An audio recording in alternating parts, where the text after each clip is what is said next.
Hello my dear class 10 students, how are you all? I hope you are doing amazing. An important update regarding your upcoming CBSE Class 10th board exams.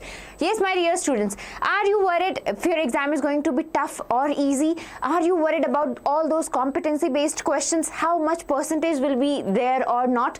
All your queries will be answered in this one video. So stay tuned till the end.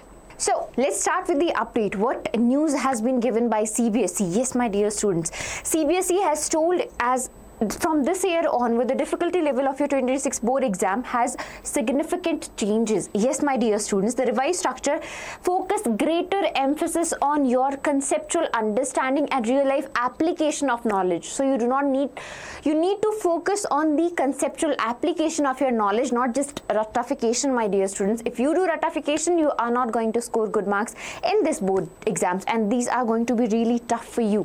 So there will be conceptual, what do you call that, competency based questions that are introduced from this year onwards. Now how much are those? What is the percentage of these competency based questions? So there is another cutting from a news article that says that 50% competency based questions will be there, and 20% objective type questions, and 30% constructed response questions, which are short and long answer questions. Now they carry less weightage, but 50%, this is the major percentage that is coming in your board exams, my dear students. Now what are these questions? They are application oriented questions, they are source based questions, they are case studies, they all comes under the competency based question. Now you will be wondering that, ma'am, we used to get case studies all the time, but this time it's a little different. You will be getting case studies, but alongside them you will be getting source based questions, some application oriented format like questions. Now if you might be wondering what kind of questions I'm talking about, then let's dive in. Just an example for you all.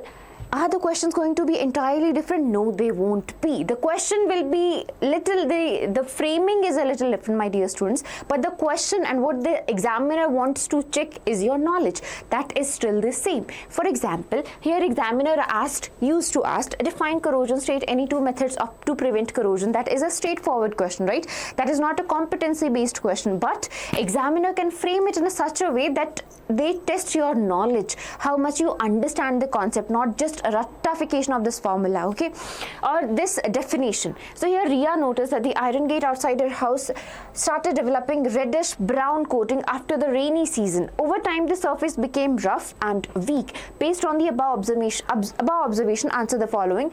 What process is responsible for the reddish brown coating? Define the process and suggest any two methods to prevent this from happening. So you see, the examiner is still talking about corrosion only. Yes, we know that. Why? Because we understand the concept, right?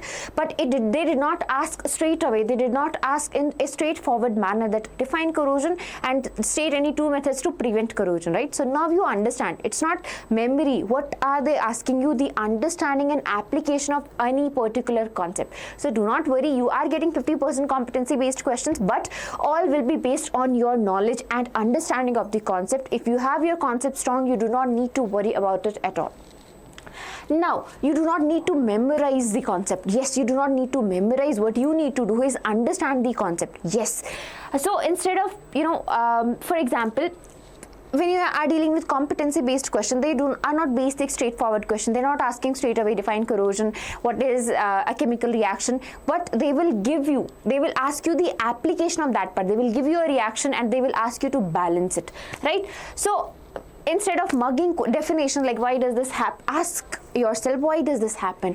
What if I change this condition? What will happen if I do not, for example, if photosynthesis is happening and I do not provide the sunlight, will photosynthesis still happen, right?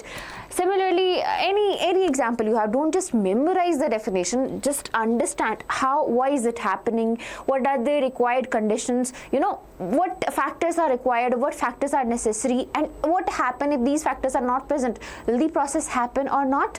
Then same, how do you write the result? You do reason plus result. So what do? You do concept. Firstly you give the concept, then you tell the reason, then you give the result. For example, the process for this question, the answer is, the process is called rusting. In this process, iron reacts with oxygen and moisture both are needed and present in the air to form a reddish brown substance which is called rust. What is rust? It is hydrated iron oxide, right? So that's how you answer all those competency based questions. You do not need to worry much about them as long as your concept understanding is top notch. You do not need to worry about anything. You do not need to memorize much, okay? All you need to know is your concept and how do you apply those concepts.